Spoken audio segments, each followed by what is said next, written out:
जो भीम आर्मी के चीफ है उनको गोली मारना क्या सही है? अब बताइए कि आजाद भारत में आजाद नागरिक सुरक्षित नहीं है। ये है हमारे देश की असलियत। जिनको सुरक्षा देना चाहिए उनको सुरक्षा नहीं मिल रहा है और जिनको सुरक्षा की जरूरत नहीं है उन्हें सुरक्षा प्रोवाइड किया जा रहा है। बात दिए हैं जो चंद्रशेखर आजाद, उसमें बता रहे हैं वो कि हमें बहुत पहले से शक था और उनको लगता धमकियां पे धमकियां मिल रही थी, जिसके चलते वो वहां के प्रशासन से, आला अधिकारी से अपनी सुरक्षा की मांग कर रहे थे, लेकिन फिर भी उनको सुरक्षा प्रोवाइड नहीं कराया और जो घटना सामने आना था वो सामने आप लोगों के सामने आ गया। अगर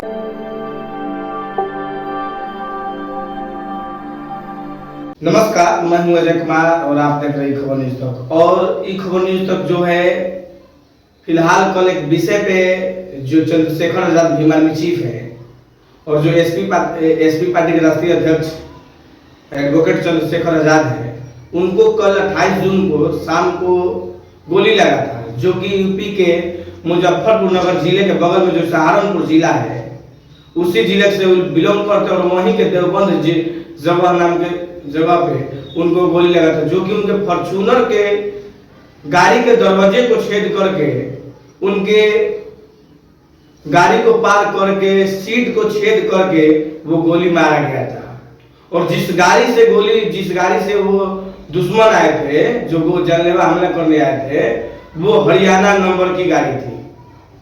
तो क्या इस आजाद देश में ये कहे तो बहुत बड़ी खबर थी और बहुत बड़ी खबर और दुखद खबर भी है कि माइनॉरिटी को ले लीजिए और एससी एसटी को ले लीजिए, जिनके लिए वो लड़ाई हमेशा करते हैं, तो क्या ये सही है कि उतने मतलब लोकप्रिय जनप्रतिनिधि को गोली मार देना कहां तक सही है?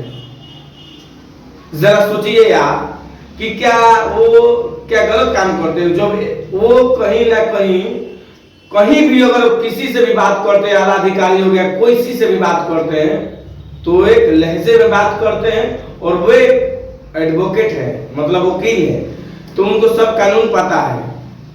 तो क्या चंद्रशेखर आजाद को गोली मारना कहां तक सही है?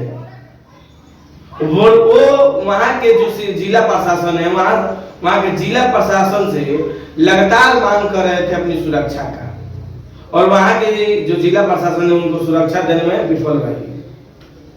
और शायद वही कमी रही कि वो जो अपने फॉर्च्यूनर कार से जा रहे थे अपने भीम आर्मी सेना के साथ, तो अभी उनको दुश्मनों ने घेर के और गोली मार दिया। उनकी फॉर्च्यूनर के अगले सीट पे और जो अगला दरवाजा है उस दरवाजे को छेद कर फर्स्ट जो सीट है उसको छेद करके गोली क्रॉस किया है। और दुश्मन ये समझ रहे थे कि जो चंद्रशेखर आजाद है वो अगले सीट पे बैठे, लेकिन जिसे डेस्टिनी कहा जाता है, इत्तेफाक कहा जाता है, वो उस इत्तेफाक से वो अपने गाड़ी के पिछले सीट पे बैठे थे।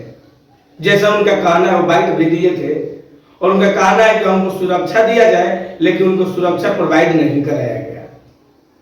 तो ये है जब यूपी के लॉ एंड ऑर्डर पे बात होता है, यूपी के कानून व्यवस्था पे बात होता है, तो अतीक अहमद जैसे, विकास दुबे जैसे लोगों की जब हत्या हो जाती है, क्या उसी तरह का ये एडवोकेट चंद्रशेखर आजाद है?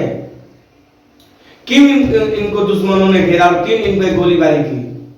वो अगर कल अगर जो गोली चलाया गया उसमें अगर चूक नहीं होती, शायद अगर लग गया होता चंद्रशेखर आजाद को, तो क्या होता इस देश में?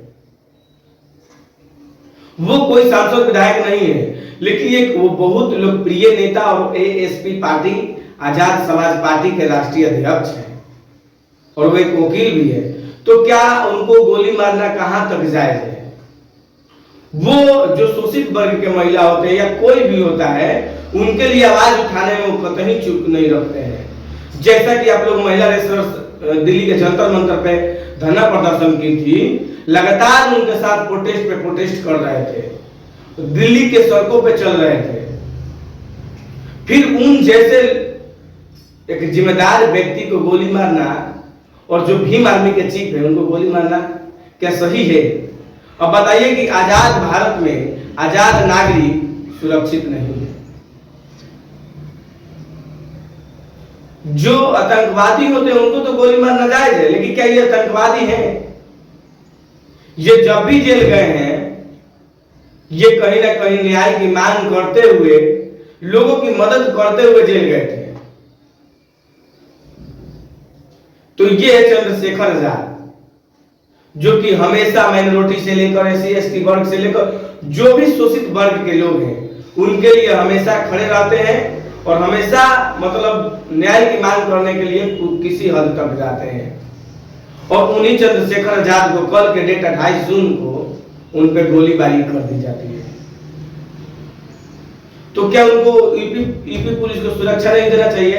हालांकि उत्तर प्रदेश के जो DGP विजय कुमार है और जो सहारनपुर के SSP डॉक्टर विपिन टाडा है, इन लोगों को थोड़ा सा तो इनको सुरक्षा प्रोवाइड कराना चाहिए। नहीं तो अगर कल गोली चूक नहीं होती तो हो सकता था कि बहुत बड़ा घटना हम लोगों के सामने आ जाता, पूरे देश के सामने आ जाता। तो ये है हमारी देश की असलियत। जिनको सुरक्षा देना चाहिए उनको सुरक्षा नहीं मिल रहा है, और जिनको सुरक्षा की जरूरत नहीं है उन्हें सुरक्षा प्रोवाइड किया जा रहा है। तो क्या इस तरह से हमारे देश में होगा? जब उतने बड़े व्यक्ति के साथ अगर प्रशासन खड़ी नहीं रहेगी तो फिर कैसे होगा? जो बाइट दिए हैं जो चंद्रशेखर आजाद, उसमें बता रहे हैं वो कि हमें बहुत पहले से शक था और उनको लगता धमकियां मिल रही थी, जिसके चलते वो वहां के प्रशासन से, आला अधिकारी से अपनी सुरक्षा की मांग कर रहे थे, लेकिन फिर भी उनको सुरक्षा प्रोवाइड नहीं कराया। और जो घटना सामने आ रहा था वो सामने आप लोगों के सामने आ गया। अगर कल गोली चूक नहीं होती, जिस तरह से उस गाड़ी के अगले सीट के बीच में गोली मारा गया है और जिस तरह से दरवाजे में गोली मारा गया है, अगर वो गोली चूक न होती तो शायद चंद्रशेखर आजाद के सीने में गोली लग जाती। तो इस तरह से चंद्रशेखर आजाद पे हमला किया जाता है, सीधा जानलेवा हमला। कि चंद्रशेखर आजाद, अच्छा ये बताइए कि चंद्रशेखर आजाद से देश में क्या हानि है? क्या हानि हो? हमेशा वो एक उभरते हुए सितारा है जो ज्यादा लोगों को खटक रहे हैं। चंद्रशेखर आजाद एक उभरते हुए सितारा है, हो सकता है कि आने वाले समय में वो एक बहुत बड़े नेता बन के उभर जाए, लेकिन ये बातें लोगों को खटक रही है। कौन से ऐसे बड़े बड़े नेता हैं जो महिला दिवस के प्रोटेस्ट में शामिल हुए थे? लेकिन चंद्रशेखर आजाद लगातार, मैं भी वहां दिल्ली गया था और दिल्ली से उनके साथ में इस बात पे भी थोड़ी सी बात हुई हमारी। लेकिन इस तरह से कौन से नेता करते हैं और जाते हैं वहां पे न्याय की मांग करने, लेकिन वो लगातार पैदल चलते हुए पूरे दिल्ली में घूमे। लेकिन जो किस्मत रहा किस तरह से महिला को इंसाफ मिला कि नहीं मिला, ये डजंट मैटर। लेकिन क्या चंद्रशेखर आजाद पे गोली मारना जायज है? इस तरह से इस देश में नहीं चलेगा। अगर चंद्रशेखर आजाद पे हमला होता है तो सोचिए कि भारत पे हमला होता है, भारत के लोकतंत्र पे हमला होता है। इस डेमोक्रेसी कंट्री में, आजाद भारत पे, आजाद लोग पे अगर गोलीबारी की जाती है तो ये गलत बात है। और मैं बता दूं कि इस देश में तो मीडिया की कोई बात नहीं है। जो नेशनल टीवी है वो तो डायरेक्ट बोल देते हैं कि मोदी के पक्ष में खबर दिखलाएंगे, जिसको जो करना है कर ले। चलिए आप दिखाइए, जो करना है करिए, आपको तो गोल्डन मीडिया नाम दे दिया गया है। लेकिन क्या इस तरह से अगर इतने बड़े बड़े लोगों को, मतलब लोकप्रिय जनप्रतिनिधि को गोली मारा जाएगा तो ये कतई बर्दाश्त नहीं होगा। ये लोकतंत्र पे हमला है और लोकतंत्र के लोगों पे हमला है। तो इस तरह से हमारे देश में होता है। तो चलिए इसी के साथ बने रहिए।